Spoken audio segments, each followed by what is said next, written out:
Hello everybody, Jerry here. Just wanted to spend a few minutes with you and show you my tank and explain in a little bit more detail some of the things that I babble on endlessly about on my various threads and whatnot. So I'm going to try and introduce you to some of the plants that I have and some of the fish, and maybe you'll learn something, and hopefully I will too. But you never know. I'm a pretty slow learner.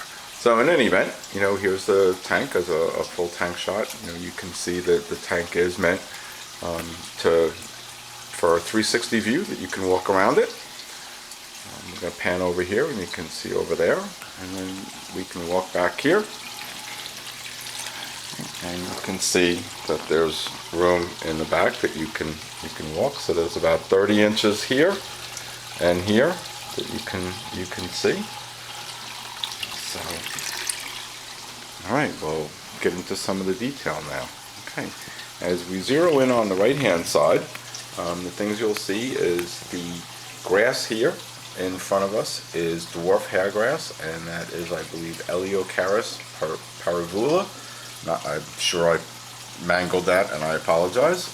Behind it is Anubias coffeifolia, and there's an awful lot of it. It is one of my favorite plants.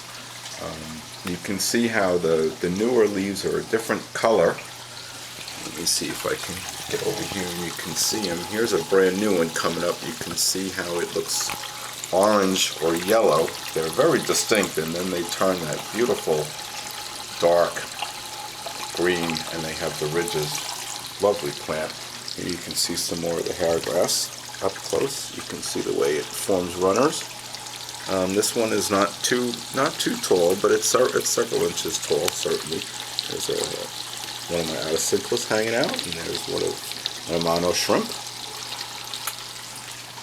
As we come around back to the front again, to the left of the coffeifolia, I have a path of Storigines repens 49, which goes from under the tree and comes around here. You can see I trimmed a section for one of my buddies the other day. And this path goes all the way around and ends in a large triangle here. You can see some more coffeifolia to the left of that. But as we come back, in the front I'm trying to grow some Hemianthus calacatroides. I'm sure I mangled that one too, but I'm trying to grow it in the front here. So it would grow in front of the Storigine that you see there. And it would come over here to the left, so go from about there to move some of the hairgrass as well. Over here to the left, you'll see that's a beautiful fish there. That is one of my Apistogramma Megareg carcutodes. That is a male. Hopefully he'll come out. You'll see a few more. But the plant you're seeing a lot of in front of you is called Elatine triandra, or ET. I believe a lot of times it grows in a boggy type environment. It's not mostly submersed. So here's that male I was talking about. He's really sharp. I'm not sure if this video is capturing that, but he's really nice. Here you can see the tree on the left. Sorry for my reflection, and you can see my pencils here. Those are dip-tailed pencils, or Nanostomus equus. See, I got lots of cardinals in there too. As we come up, still in the front here, this small Anubias is called Anubias petite, I believe, and I'm going to grow a path that parallels the Storigine, and it'll come along here, and then you can see it goes into the back and disappears in the back and then spreads out. I'll show you all that later. And then here, this beautiful purplish red plant is Hygrophila araguaea, and that is really nice. It's one of my, it's not my favorite plant, but it's up there. It's really nice. Here you have we have a little Pogostemen helferi, or downoi, up in the tree. I'm trying to see how that will work. That's getting probably close to 200 micromoles of par. A lot. Here in the tree is a type of a moss. I'm not sure what it is, but it's certainly different. I don't know if it's a Physidens, or maybe somebody could help me ID that one. I'd appreciate it. that would be great. You can see here in the tree there's some Java narrow and needle leaf as well. You'll see that. As we come over to the left, we have, this is my good buddy Frodo. He's the smaller of my two boys. And I have his littermate brother around here somewhere. You can see here, this is going from the left end out. So the tank is 3 feet by, wide by 6 feet. And here is this end that you would see from sitting in the couch. Okay. So as we come closer, you'll see here is the other hairgrass that I have, and this is the Belem variety. I'm sure I'm not pronouncing that correctly either, but it is what it is. And here's my other boy. This is Sammy. So Sam and Frodo from Lord of the Rings fame, if you guys are familiar with it. I first read the book thousands of years ago when I was little, so that's stuck with me. In any event, here you have some more Anubias petite and a lot more Coffeeifolia. You can never have too much as far as I'm concerned. It's just a really lovely plant.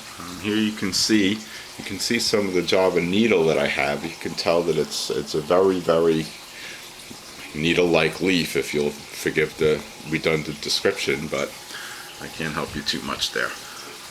Here I planted, here's the corner where I put the majority of the Helferi, or the Downoi, that Tom was kind enough to send me, and it actually looks like it's doing somewhat well. Certainly it's not overwhelming me yet, but I'm working on it, but it's certainly not dying or melting away, and there is new growth on the insides, and also some, you can see that one plant, the middle one, it has some new growth at the bottom.